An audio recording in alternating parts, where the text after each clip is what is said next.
Hey teachers, welcome back to JSN English Learning. We are with Ruth Prabha Jabwala's famous novel Heat and Dust. Sorry, what is the significance of the title Heat and Dust? Abdi question Kerala. What does heat symbolize? What does dust symbolize? Abdin Kekambode, the heat and dust is a very powerful metaphor. It's a metaphor. Enna metaphor abdin kettingina? It is a multi-layered metaphor. A multi-layered metaphor, and the perspective is not the insider perspective, but an outsider perspective. Yarude perspective? Outsider perspective is given. Outsider perspective na onnu illa. Ipa India vati, Indian people pati, Indian customer pati, or Indian pesna, ade insider perspective. Indian nu சொல்லும்போது இந்தியால இருக்கக்கூடியவர்.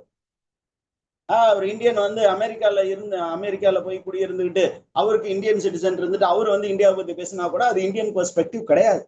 It is an outsider perspective. இங்க பாத்தீங்கன்னா வெளியில இருந்து ஒருத்தர் India, Indian culture, Indian politics, Indian emotional லைஃப பத்தி பேச போறாங்க. அதனால இது யாருடைய பெர்ஸ்பெக்டிவ்? Outsider perspective. இப்ப இந்த அவுட்சைடர் பெர்ஸ்பெக்டிவ்ல ஹீட் அண்ட் டஸ்ட் அப்படிங்கிறது நம்ம இந்த ஸ்டோரிக்குள்ளார அப்படியே கனெக்ட் பண்ணி என்ன மெட்டஃபர் அப்படின்னு பார்த்துருவோம். Heat symbolises passion. ஹீட் என்னது? What does it symbolise? It is a metaphor for passion. A passion அப்படின்னு கேட்டீங்கன்னா here the reference is to the sexual desire that Olivia Rivers had for the Nawab. அவங்க ரெண்டு பேருக்கும் உள்ளார ஒரு sexual attraction, ஒரு நெருப்பு மூண்டது. அந்த ஒலிவியா ரிவர்ஸ் வந்து ஒரு ஸ்பின்ஸ்டரா இருந்திருந்தா இது பிரச்சனை கிடையாது, பேஷன் இருந்துட்டு போகுது, சரி கழுத போய் வாழ்ந்துட்டு போ அப்படின்னு சொல்லிடலாம். இவங்க ஒரு மேரிட் உமன், அண்ட் அவங்க இந்தியாவுக்கு வந்திருக்கிறாங்க. அப்ப அவங்க ஒரு வெஸ்டர்ன் ஹஸ்பண்ட் வச்சிருப்பாங்க. அந்த ஹஸ்பண்டோடு குடும்பத்தோட வந்திருக்கும் போது ஒரு இந்தியன் நவாபோடு பாக்குறாங்க. அந்த இந்தியன் நவாபோடு காதல் தீ கொழுந்து விட்டு எரியுது. இந்த காதல் தீ கொழுந்து விட்டு எரியும் பொழுது ஹீட்டு, அதுதான் ஹீட்டு. டஸ்ட் அப்படின்னா what is the consequence of that passion? The consequence of passion is destruction. Dust தான். புரிஞ்சுச்சா டீச்சர்ஸ்?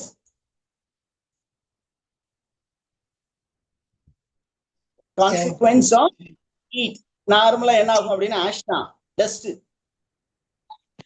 ஆஷ் டஸ்ட், அதுதான் இந்த இதுல வந்து நமக்கு சென்ட்ரல் மெட்டஃபரா கொடுத்துருக்காங்க. இன்னும் ஒரு லெவல்ல பாத்தீங்கன்னா இந்த ஹீட் அண்ட் டஸ்ட் அப்படின்னு கேட்டீங்கன்னா, the heat அப்படிங்கிறது the passion for the exotic nation called India. இந்த வெளிநாட்டுல இருக்கிறவங்களாம் இந்தியா இவ்வளவு அழகான ஒரு இடம் அப்படின்னு நினைச்சு இங்க வந்து பார்த்தாதான் இந்தியா எந்த மாதிரி இடம். அப்ப இந்தியாவுக்கு வந்ததுக்கு அப்புறம் தான் இங்க இருக்கிறவங்க என்ன பண்றாங்க, ஃபாரினர்ஸ் வந்து இப்படி போகும்போது நம்மளுங்க 50 ரூபாய்க்கு விற்க வேண்டியதா 500 ரூபாய்க்கு விற்கும். இப்ப அவனுங்க எல்லாம் என்ன பண்றாங்கன்னா, the foreigners when they come they know Tamil better than Tamilians, particularly Tamil Nadu. நமக்கு நம்ம ஏரியாவை தான் பேச முடியும். ஓகே, அப்ப அவன் என்ன பண்றான்னா லாங்குவேஜ பக்காவா கத்துட்டு வந்துடுறான். இப்ப நீங்க போயிட்டு ஒரு ப்ராடக்ட என்ன பண்றீங்க, ஒரு 50 ரூபா ப்ராடக்ட வந்து 5000 ரூபான்னு சொன்னீங்கன்னா அவன் சொல்றான், ஏய் தம்பி நீ ஏமாத்தாதே, இது வெறும் 50 ரூபாய் அப்படிங்கிறான். நம்ம ஆட்கள் வந்து வெளியில நம்ம லாங்குவேஜ் தெரியாதவங்க எப்படி பேசுறாங்களோ அந்த மாதிரி, this is just 50 rupees, நீ என்ன ஏமாத்துது அப்படின்னு அவனே சொன்னோன்னா நம்மளுங்க தலையில துணியை போட்டுட்டு ஓட வேண்டியதுதான். அந்த அளவுக்கு ரொம்ப விவரம் ஆயிட்டாங்க. ஆனா ஒரு காலத்துல விவரம் இல்லாத டைம்ல நிறைய ஏமாற்றம் இருந்தது. அப்ப இந்தியா வந்து சூப்பரான பிளேஸ் நினைச்சிட்டு இருந்தாங்க. அந்த மாதிரி இல்லை. அப்படி நினைச்சு போனீங்கன்னா சிக்கி சின்னா பின்னம் ஆயிடுவீங்க அப்படின்னு காட்டுற மாதிரி ஒரு ஆங்கிள்லயும் இந்த மெட்டஃபர் மூவ் ஆகுது. Is information clear teachers? அப்ப யாருடைய ஹீட்டு? ஆலிவியா ரிவர்ஸ் அப்படிங்கிற அந்த உடைய ஹீட், அவங்களுடைய பேஷன். அவங்களுக்கும் ஒரு இந்தியன் நவாபுக்கும் உள்ள ஒரு அந்யூன்யம். இது வந்து சோசியலி அன்அக்செப்டட் ரிலேஷன்ஷிப், ஒரு மேரிட் உமனுக்கும் இன்னொரு மேனுக்கும். அப்ப அதனால என்னென்ன ப்ராப்ளம் வந்துச்சு அப்படிங்கிறத ஹைலைட் பண்றதுதான். இப்ப நம்ம ஸ்டோரி எப்படி தொடங்குது அப்படின்னு பாத்தீங்கன்னா, we find that the story begins in 1970s. 1970ஸ்னா 1971ல இருந்து 1979 வரைக்கும் அந்த காலகட்டம் கிளியரா சொல்லாம 1970s சொல்லியிருக்காங்க. அதுல there is a unnamed English narrator. This narrator is a female. She is traveling in India. எதுக்காக வந்திருக்காங்க? What is the purpose of her visit அப்படின்னு கேட்டீங்கன்னா, she wants to uncover the story of her step grandmother. தன்னுடைய grandmother, not what is it, straight grandmother, step grandmother. And the name of the step grandmother என்ன? Olivia Rivers. நம்ம இத அப்படி பார்க்கும்போது எனக்கு டக்குன்னு இந்த டைட்டானிக் படத்தை வந்து ஞாபகம் வரும். என்ன அப்படின்னா, அந்த டைட்டானிக்ல ஒரு பாட்டி இருப்பாங்க. அந்த பாட்டியினுடைய அந்த பெண்டன்ட் வந்து ஏதோ ஒரு டாலர் வந்து தண்ணிக்குள்ள விழுந்திருக்கும். அது வந்து ரொம்ப காஸ்ட்லியானது. அந்த பாட்டி தேடும்போது அவங்க அந்த பெண்டன்ட்டுக்காக அந்த கடல்ல தேடல, யாருடைய நினைவை திருப்பி ரீலீவ் பண்ணணும்னு நினைக்கிறாங்க. அந்த ரோஸ் வந்து ஜாக்க அவனுடைய நினைவை ரீலீவ் பண்ணணும்னு நினைக்கிறாங்க. அப்ப அந்த ஃபேமிலி எல்லாமே சேர்ந்து அந்த டைட்டானிக்கோடைய பாஸ்ட் ஸ்டோரி என்னன்னு தெரிஞ்சுக்கிறாங்க. அப்படித்தானே கதை கொண்டு போவாங்க. அது ஒரு பாட்டு இருக்கு. அதே மாதிரிதான் இங்கேயும். அப்ப the narrator wants to find information about the story about her step grandmother. Okay, what teachers? ஏன் வந்து அவங்க தேடுறாங்க அப்படின்னா, அந்த ஒலிவியா ரிவர்ஸ் அப்படிங்கிறவங்க அவங்களுடைய பாஸ்ட பத்தி இந்த கிராண்ட் டாட்டர் தெரிஞ்சுக்கும் போது she comes to know that Olivia River has become a mysterious and controversial figure in the family history. அவங்களுடைய ஃபேமிலி ஹிஸ்டரி, ஃபேமிலி ட்ரீன்னு ஒன்று இருக்கும். அந்த ஃபேமிலி ட்ரீல வந்து என்ன பண்றாங்கன்னா, ஒவ்வொரு கேரக்டரை பத்தி நிறைய இன்ஃபர்மேஷன் கிடைக்கும் போது இந்த ஒலிவியா ரிவரை பத்தி மட்டும் ரொம்ப நெகட்டிவான ஒரு ஒப்பீனியன் இருக்கு. அது ரொம்ப ஸ்ட்ரேஞ்சான கிரீச்சர், அது ஒரு மோசமான பொண்ணு, கான்ட்ரவர்ஷியல், புருஷனை விட்டுட்டு ஒரு நல்ல கணவன் டக்ளஸ் ரிவர் அப்படிங்கிற அந்த கணவனை விட்டுட்டு she has abandoned the husband. Who is the husband of Olivia Rivers? Douglas Rivers. Douglas Rivers அப்படிங்கிற அந்த மனுஷனை விட்டுட்டு இந்த ஒலிவியா என்ன பண்ணிட்டா? She has gone into India and she has developed a kind of relationship, an extramarital relationship with an Indian Nawab. இத கேட்டோன்னா ஏன் அப்படி அந்த மாதிரி ஒரு விஷயம் உருவாச்சு, அதை பத்தி இன்னும் கொஞ்சம் டீட்டெயிலா தெரிஞ்சுக்கணும் அப்படின்னு கிராண்ட் டாட்டருக்கு கொஞ்சம் இன்ட்ரெஸ்ட் வருதுனால அவங்க she is traveling to India in 1970s. Hey, what is the name of the Nawab அப்படின்னு கேட்பாங்க. Olivia River became connected with the Nawab. What is the name of the Nawab? The Nawab of Khatam. எந்த ஏரியால இருக்கக்கூடிய நவாப்? கத்தம் எப்படி சொன்னாலும் சரி. அப்ப அந்த நவாபோடு இந்த ஒலிவியா ரிவருக்கு ஒரு கனெக்ஷன் இருந்தது அப்படின்னு அந்த தகவல் வந்து இந்த அன்னேம்டு நரேட்டருக்கு தெரிய வருது. அப்ப இந்த ஃபேமிலியில நிறைய மெம்பர்ஸ் வந்து ஒலிவியாவுடைய ஸ்கேண்டலஸ் ரிலேஷன்ஷிப்பை பத்தி இந்த கிராண்ட் டாட்டர்கிட்ட சொல்றாங்க. யார் யாரு அப்படின்னா, one is Beth Crawford, the other one is deci. இவங்க எல்லாம் வந்து இந்த ஒலிவியா வந்து ரொம்ப மோசமான பொண்ணு, அவருடைய அந்த relationship scandal brought a lot of bad name to the family அப்படின்னு சொல்லும் பொழுது இந்த கிராண்ட் ஸ்டெப் கிராண்ட் மதரை பத்தி நம்ம தெரிஞ்சுக்கணும் அப்படிங்கிற ஒரு விஷயம் யாருக்கு தோணுது? அன்னேம்டு நரேட்டருக்கு தோணுது.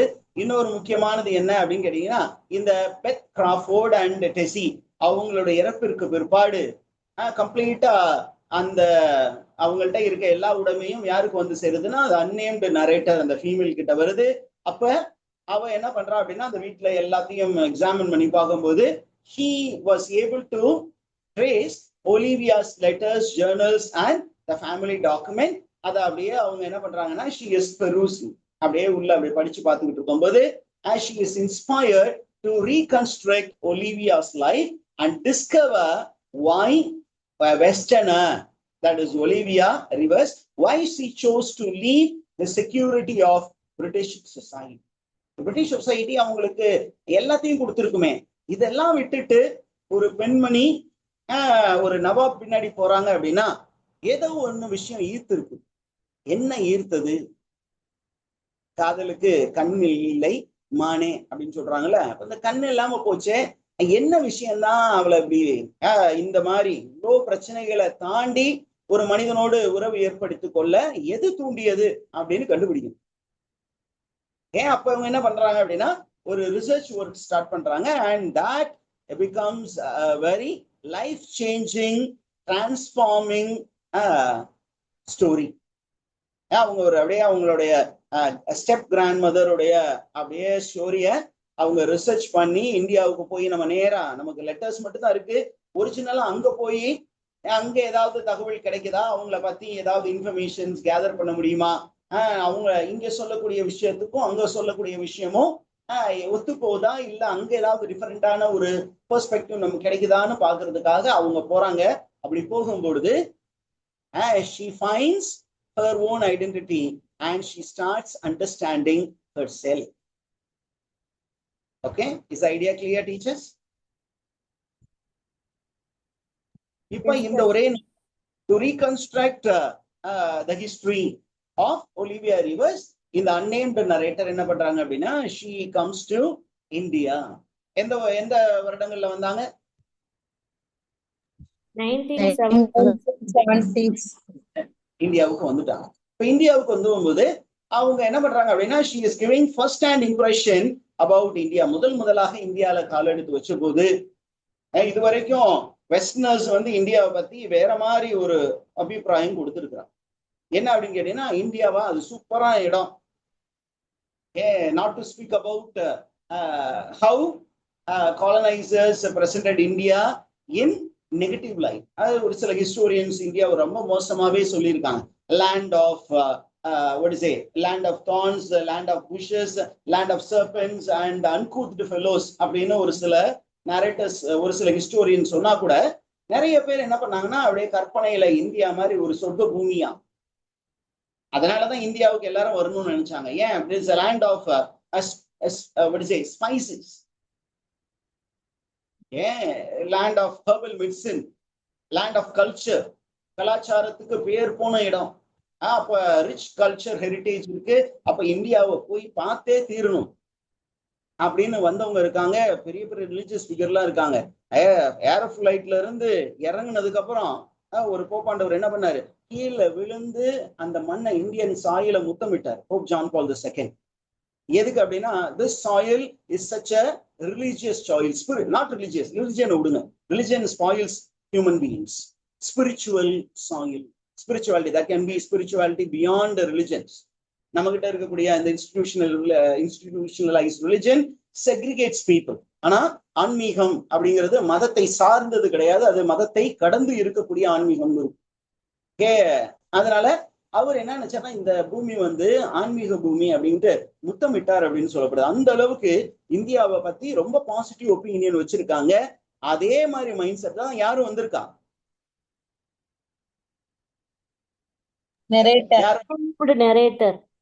நரேட்டர் வந்திருக்காங்க. எங்க வந்து அவங்க லேண்ட் ஆகுறாங்க, she comes to Bombay. and Bombay வந்தோன்னு தான் இந்தியா எப்படிப்பட்ட இடம்னு அவங்க தெரியுது. the city is very very crowded, noisy, but very colorful, at the same time chaotic and intensely alive. எல்லாமே it is bubbling with energy. people போறாங்க வர்றாங்க. ஆனா இந்த மாதிரி ஒரு கூட்டம் இந்த மாதிரி அழகு எங்க இல்ல, வெஸ்டர்ன் வேர்ல்டுல இல்ல. ஏன்னா அவங்க வாழ்ந்த இடத்துல இந்த மாதிரி விஷயங்கள்லாம் இல்லை. ஏன்னா அங்க வீடெல்லாம் தனித்தனியா இருக்கும், எப்பயாவது தான் கேதரிங்ஸ் இருக்கும். அப்ப அங்க ஒரு லைஃப் ஸ்டைல் இருக்கு, இங்க ஒரு லைஃப் ஸ்டைல். சரி, எங்க சார் இவங்க ஸ்டே பண்ணாங்க அப்படின்னா she stays in a missionary hotel and she observes people from different cultures and social background. and initially she experiences culture shock. இனிஷியலா அவங்களுக்கு ஒரு கல்ச்சர் ஷாக் கிடைக்குது. ஏன் அப்படின்னு கேட்டீங்கன்னா அவங்க வந்து வெஸ்டர்னர், இந்தியன் கல்ச்சர் அப்படிங்கிறது வித்தியாசமான ஒரு கல்ச்சர். ஏன் அப்படின்னு கேட்டீங்கன்னா அங்க பாத்தீங்கன்னா ஃபோக் அண்ட் ஸ்பூன் அந்த இதெல்லாம் வச்சுதான் அழகா உட்காந்து சாப்பிடுவாங்க. நம்மளால என்ன பண்ணுவாங்க, கைய உள்ள விட்டு அப்படி விரல எல்லாம் கூட நக்கிடுவாங்க.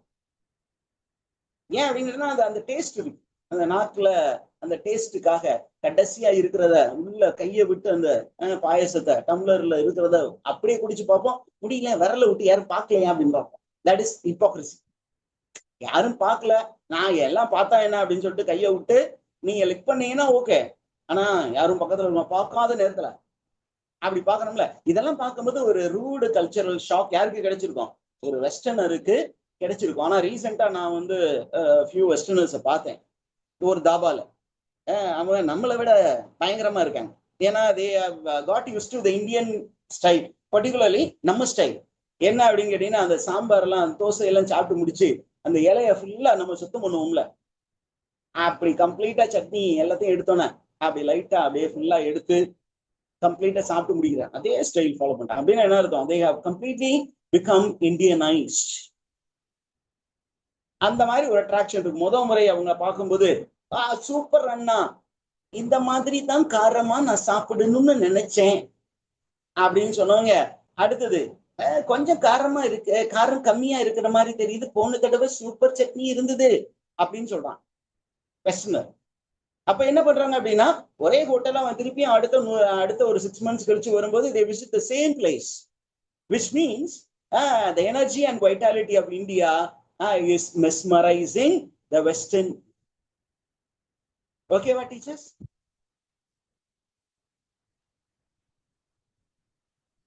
Many Westerners எப்படி வந்து இந்தியாவை பாக்குறாங்க அப்படின்னு கேட்டீங்கன்னா, many Westerners when they come to India, they want to remain detached from Indian society. ஒரு அப்சர்வர்ஸா மட்டும் இருந்துட்டு போயிடுறாங்க.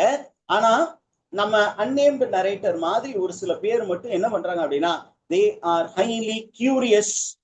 They want to experience India directly and intimately. அப்படிப்பட்டவங்க என்ன பண்றாங்க அப்படின்னா, இந்தியன் லைஃப் ஸ்டைலுக்கு தங்களையே அடாப்ட் பண்ண முயற்சி பண்ணும். வெஸ்டர்ன் காஸ்டியூம்ல வராங்க, இந்தியனா மாறுவாங்க. Okay, are you there teachers? ஒரு சின்னதா ஒரு ரைமிங்காக ஒரு துர்கா வந்து சந்திரமுகி போட்டோவை பார்த்தா துர்கா சந்திரமுகியா நின்னா சந்திரமுகியா மாறினாங்கிற மாதிரி, தெபோரா சந்திரமுகி போட்டோவை பார்த்தா தெபோரா சந்திரமுகி மாறி நின்னா தெபோரா சந்திரமுகியாவே மாறினா. ஏன் தெபோரானா அது ஒரு வெஸ்டர்ன் நேம், அப்படிதான் நம்ம எடுத்துக்கணும். அப்ப என்ன பண்றாங்க அப்படின்னா, கம்ப்ளீட்டா த இந்தியன் லைஃப் ஸ்டைல் கம்ப்ளீட்டா அவ என்ன பண்றா, தன்னையே கியூரியாசிட்டினால அப்படியே இந்தியனா மாறணும் அப்படின்னு முயற்சி பண்றாங்க. இப்படி மாற போகும்போதுதான் என்ன ஆக போகுது அப்படின்னா, the unnamed narrator is also going to experience a emotional transformation as Olivia had undergone. ஒலிவியாவும் இதே மாதிரி கொஞ்சம் கியூரியஸா இருந்தவங்க தான். இப்ப கியூரியஸா இருந்தவங்க என்ன பண்ணாங்க, ஒரு இந்தியன் நவாபை பார்த்தாங்க, அந்த இந்தியன் நவாபோட ஃப்ரெண்ட் ஆனாங்க. அந்த ஃப்ரெண்ட்ஷிப் நாளடைவில் காதலாக மாறியது.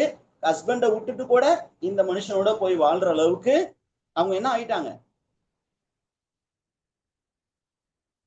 கம்ப்ளீட்டா ஒரு டிரான்ஸ்ஃபர்மேஷன் ஆயிடுச்சு. அப்படிதான் நீங்க நிறைய வீடியோ எல்லாம் பாக்குறீங்க. என்ன அப்படின்னா, மாப்பிள்ள வந்து அட்ட கருப்பு, நம்ம ஊருக்காரன், முடியெல்லாம் பறந்துருக்கு.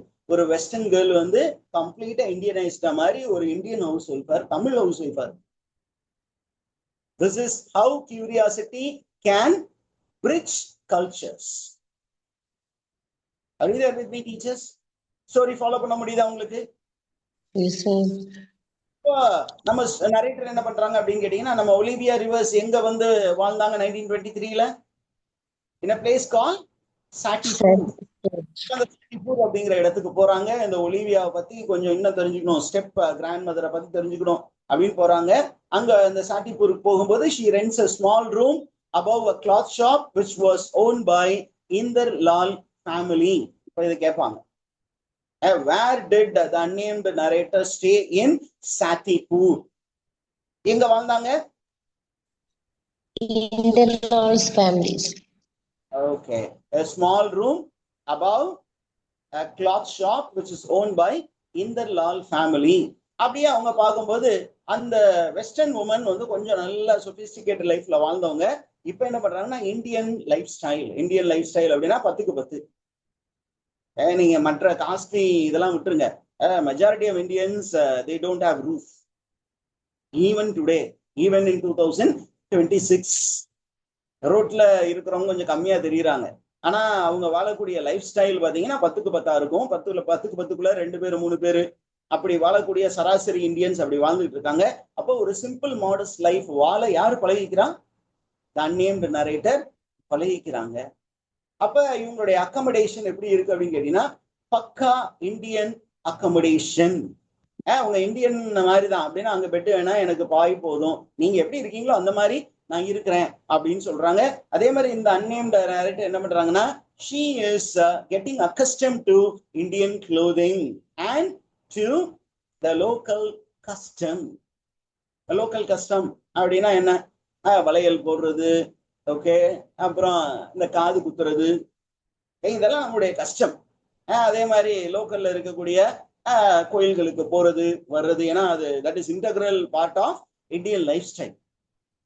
ஒண்ணு கோயிலுக்கு போகணும், ஏன்னா மெஜாரிட்டி அப்படிங்கும்போது ஹிந்துவிசம் அப்படிங்கும்போது ஹிந்து லைஃப் ஸ்டைல் கம்ப்ளீட்டா எப்படி இருக்கிறது. அப்ப ஒருத்தரை பார்த்தோன்னே western man will shake hands, Indians என்ன பண்ணுவாங்க? கை எடுத்து கும்புறது, கடவுளா பாக்குறது, கொஞ்சம் டிஸ்டன்ஸ் சேஃப் டிஸ்டன்ஸ்ல இருங்க அப்படின்னு நேச்சுரலாவே ஒரு டிஸ்டன்ஸ் மெயின்டைன் பண்றது. அப்படி இல்லை அப்படின்னா ரொம்ப இமோஷனல் ஆயிட்டா கட்டி பிடிச்சு என்ன பண்றது? ஹக் பண்றது. இது எல்லாமே இந்தியன் லைஃப் ஸ்டைல். இது எல்லாமே பாத்தீங்கன்னா இட் ஹேப்பன்ஸ் எதுக்கு அப்படின்னு கேட்டீங்கன்னா she wants to have deeper understanding of Indian society. அவங்க வந்தது யார பத்தி தெரிஞ்சுக்கிறதுக்காக? ஸ்டெப் கிராண்ட் மதர் ஒலிவியா அதோடைய லைஃப்ல ஏன் இப்படி எல்லாம் நடந்ததுன்னு தெரிஞ்சுக்காங்க. ஆனா அந்த ஒரு முயற்சியில இவங்க என்ன பண்றாங்க? she is undergoing lot of change unknowingly. கான்சியஸா வந்து இப்ப அன்கான்சியஸா she is being transformed. இப்ப நமக்கு ஒலிவியாவுடைய ஸ்டோரி வந்து நரேட்டர் வந்து சொல்ல ஆரம்பிக்கிறாங்க. அவங்க ஏற்கனவே அவங்க கிடைச்ச டீடைல்ஸ் வச்சு நமக்கு ஒலிவியா வாழ்க்கையில நடந்த விஷயங்களை அப்படியே அன்ஃபோல்டு பண்ணுது இந்த நாவல்ல. என்ன அப்படின்னு கேட்டீங்கன்னா, in 1923 Olivia Rivers lives in Satipur with her husband Douglas River. அப்ப டக்ளஸ் ரிவர் என்ன வேலை பார்த்துக்கிட்டு இருந்தாரு அப்படின்னு நம்ம கொஸ்டின் கேட்பாங்க. What was the profession of Douglas River? Douglas River, what is the position? அப்படின்னா he was assistant collector in British administration. Yeah, what was Douglas River, teachers? assistant collector in the British administration. ஒரு assistant கலெக்டரா இருந்திருக்கிறாரு, British Raj கவர்மெண்ட்ல இருந்திருக்கிறார். அவர் எப்படிப்பட்டவர் அப்படின்னா he is a duty conscious man, deeply committed to the work. அவருக்கு Olivia ரொம்ப பிடிக்கும். இருந்தாலும் ஒர்க்கு ஒலிவியா அப்படின்னு வரும்போது எதுக்கு அவர் முன்னுரிமை கொடுத்தாரு? ஒர்க் அப்படிங்கும்போது ஒலிவியா வந்து தனியா இருக்கிறான். அதுதான் பிரச்சனையே. Most of the time husband and wife உள்ளார கொஞ்சம் பிரச்சனைகள் வர்றதுக்கு என்ன அப்படின்னு கேட்டீங்கன்னா அந்த இமோஷனல் பேலன்ஸ் இல்லாம போகும்போது தான். ஒர்க் அப்புறம் ஃபேமிலி ரெண்டையும் பேலன்ஸ் பண்ணோம்னா லைஃப் நல்லா இருக்கும். இதை பேலன்ஸ் பண்ணாம போகும்போது தான் இந்த எக்ஸ்ட்ரா மேரிட்டல் அப்படிங்கிற ஒரு பெரிய ப்ராப்ளம் உள்ள வந்துடும். யாரோ ஒருத்தர் அந்த இமோஷனல் பேலன்ஸ வெளியில இருந்து கொடுக்கும் பொழுது அந்த பக்கம் கம்ப்ளீட்டா ஒரு இன்க்ளினேஷன் அப்படி வரும். இன்க்ளினேஷன்ங்கிறது ஆக்டா மாறும், ஆக்ட் அப்படிங்கிறது பின்னாடி டிவோர்ஸா மாறும், இல்லைன்னா மர்டரா மாறும். இங்கே அதே தான் ப்ராப்ளம். ஒலிவியா வந்து she is most of the time alone in a large colonial bungalow. அப்ப அவங்களுக்கு இருக்க மெயின் ப்ராப்ளம் என்ன அப்படின்னா she is needing some emotional connection. அந்த இமோஷனல் கனெக்ஷனை யாரு கொடுக்கல? ஹஸ்பண்ட் கொடுக்கல. ஓகே, சரி, வீட்டு வேலையை தான் செய்யலாம் அப்படின்னு பாத்தீங்கன்னா இவங்க நல்ல ஒரு அசிஸ்டன்ட் கலெக்டருடைய ஒய்ஃப், அதனால நிறைய வேலைக்காரங்க இருக்காங்க. அப்ப அந்த வேலைக்காரங்க எல்லா வேலையும் பார்த்துக்கும் போது she has nothing to do. ஒரு work is something which will give you purpose in life. ஏதோ ஒரு வேலை செஞ்சுக்கிட்டே இருந்தீங்க அப்படின்னா உங்களுடைய மைண்ட் ஆக்கியபைடா இருக்கும், அதுவும் மீனிங்ஃபுல்லா ஃபீல் பண்றீங்க. எதுவுமே இல்லை அப்படிங்கும்போது அவளுக்கு வேற வழி இல்லை. என்ன அப்படின்னு கேட்டீங்கன்னா she moves around. She moves around to get to know people. Particularly அவங்களுக்கு கொஞ்சம் டிஸ்டர்பிங் ஆகுறது என்ன அப்படின்னு கேட்டீங்கன்னா நிறைய கவர்மெண்ட் அபிஷியலுடைய ஒய்ஃப் அப்படின்னு இருக்கும்போது இந்த சோசியல் பார்ட்டிஸ் அப்படிங்கிறதுக்கு இவங்க போயே ஆகணும். அங்க போய் என்ன பண்ணணும்? சந்தோஷமா இல்லைன்னா கூட போலியா சந்தோஷமா இருக்கிற மாதிரி காட்டிக்கணும். ஓகே, அப்ப அவங்களுடைய சோசியல் லைஃப், அந்த பிரிட்டிஷ் கலோனியல் பீப்புள்லாம் ஒன்னா சேரும்போது என்ன பண்றாங்க, அபிஷியல் விசிட்ஸ் போகணும், டீ பார்ட்டிஸ் அட்டென்ட் பண்ணணும், டின்னர்ஸ் அட்டென்ட் பண்ணணும், நிறைய endless discussion about servants, weather, government affairs பத்தி எல்லாம் பேசணும். இந்த மாதிரி விஷயங்கள் யாருக்கு ரொம்ப பிடிக்காம போச்சு? ஒலிவியா ரிவர்ஸ்க்கு பிடிக்காம போச்சு. She feels that she is trapped inside a rigid social structure. அந்த சோசியல் ஸ்ட்ரக்சர்ல இவங்க மாட்டிக்கிட்டு முடிக்கிறதுனால அவங்க என்ன நினைக்கிறாங்க அப்படின்னு கேட்டீங்கன்னா, she feels that her individuality is being lost and அவங்களுடைய இமோஷனல் எக்ஸ்பிரஷன் அதற்கு வந்து சரியான வெண்ட் இல்லை அப்படின்னு நினைக்கிறாங்க. அதனால she feels completely bored. Even amidst a big crowd, she feels lonely and restless. இந்த loneliness, restlessness இருந்தால் என்ன ஆகும் அப்படின்னு கேட்டீங்கன்னா, யாராவது ஒருத்தர் இந்த லோன்லினஸ் போக்குவதற்கு ஒருத்தர் நல்ல ஒரு அண்டர்ஸ்டாண்டிங்கான ஃப்ரெண்டு வருவாங்களா, யாராவது ஒரு நபர் வருவாங்களான்னு யோசிப்பாங்க. யாரோ ஒருத்தர் கொஞ்சம் இந்த லோன்லினஸ் புரிஞ்சுக்கிட்டு அவங்கள கொஞ்சம் என்கேஜிங்கா பேசும் பொழுது, இந்த மனிதரோட, அது ஆணா இருக்கலாம் பெண்ணா இருக்கலாம், இந்த மனிதனோட அல்லது இந்த மனுஷியோட நம்ம இருந்தா வாழ்க்கை பிரகாசமா இருக்கும்னு நினைப்பாங்க. அப்படியே அந்த பக்கம் லைஃப் வேற ஒரு ட்ராக் எடுத்து போயிடும். Are you able to follow that, teachers? Yes, sir. அப்படிதான் ஒரு கவர்மெண்ட் அபிஷியலா அவங்க ஹஸ்பண்டோடு என்ன பண்றாங்க அப்படின்னா, she goes to dine at the palace of Nawab of Khatam. Nawab of Khatam என்ன பண்றாருன்னா ஒரு இன்விடேஷன் கொடுக்குறாரு அந்த அசிஸ்டன்ட் கலெக்டருக்கு. சார், எங்க வீட்டுல வந்து நீங்க ஒரு dinner, I am hosting dinner, please come அப்படிங்கும் போது இது ரொம்ப புதுசா தெரியுது ஒலிவியாவுக்கு. என்ன அப்படின்னா, எப்பொழுதுமே அந்த பிரிட்டிஷ் பீப்புள் அவங்களுடைய சோசியல் கேதரிங்ல மட்டும்தான் இருக்கிறவங்க. முதல் முறையாக out side the British gathering she is going to what is it, a new place, and particularly the host யாரா இருக்க போறா, ஒரு இந்தியன் நவாப். அப்ப அந்த நவாபை பார்க்கணும் அப்படிங்கிறத விட அந்த ரொட்டீன் லைஃப்ல இருந்து வெளியில போகணும், அந்த கொலோனியல் லைஃப்ல இருந்து வெளியில போகணும், ஒரு டல் ரொட்டீன் லைஃப்ல இருந்து ஒரு லைவ்லியான ஒரு செட்டப்புக்கு போறோம் அப்படின்னு ரொம்ப சந்தோஷமா போறாங்க. அங்க பாத்தீங்கன்னா அந்த டின்னர் டைம்ல அந்த நவாப் என்ன பண்றாரு அப்படின்னா, ரொம்ப லைவ்லியா இன்ட்ரெஸ்டிங்கா நிறைய விஷயங்களை பத்தி பேசும் பொழுது ஒலிவியா ரிவர்ஸ் பிகம்ஸ் எக்ஸைட்டட். அதோட என்ன பண்றாங்க, அந்த பேலஸ்க்கு போறாங்க. அந்த பேலஸ் உடைய பியூட்டி இருக்குல்ல, இந்த லக்ஸரி அந்த atmosphere, Indianness is attracting Olivia reverse.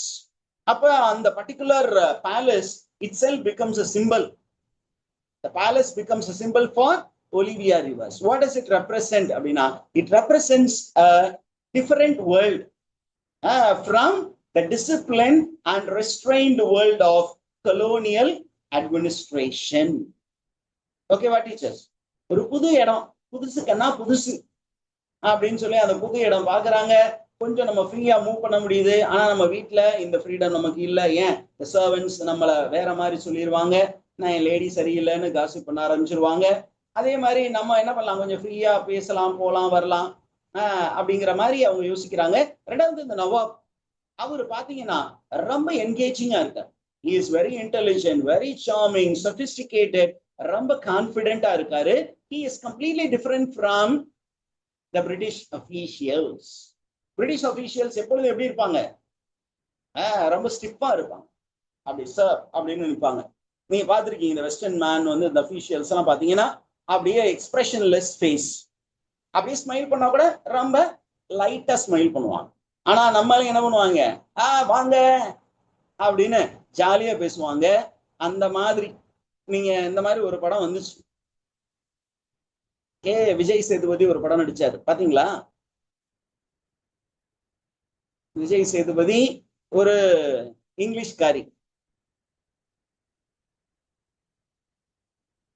You remember that movie? Annabella Sedboding sir. Annabella. Annabellia. Annabella Sethupathi அந்த படம் தானே? அதுல அங்க வந்து இந்த ஹீரோயின் வந்து மேரிட் உமன் கிடையாது. ஏறக்குறைய அந்த ஸ்டோரி வந்து இந்த ஈஸ்ட் வெஸ்ட் என்கவுண்டரை பத்தி தான்.